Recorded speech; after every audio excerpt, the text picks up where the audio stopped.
اعوذ باللہ من الشیطان الرجیم بسم اللہ الرحمن الرحیم۔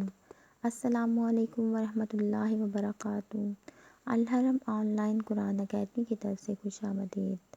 آج میں آپ کو جمعے کے متعلق ایک بہت ہی پیاری حدیث پڑھ کر سناؤں گی، لیکن اس سے پہلے میں آپ لوگوں سے گزارش کروں گی کہ اگر آپ میرے چینل پر نئے ہیں تو اسے لائک اور سبسکرائب کریں اور اپنے دوستوں میں اسے ضرور شیئر کریں، کیونکہ اچھی بات کو شیئر کرنا بھی صدقہ جاریہ ہے۔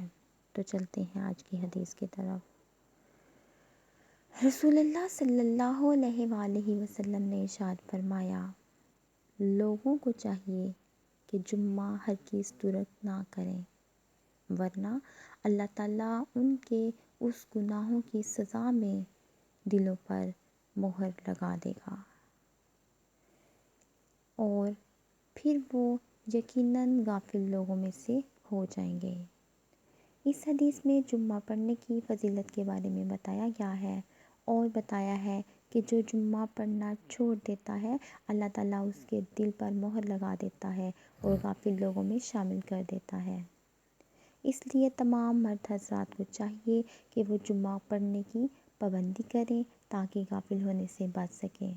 اللہ تعالیٰ ہم سب کو حضور صلی اللہ علیہ وآلہ وسلم کی سنتوں پر عمل کرنے کی توفیق عطا فرمائے، آمین۔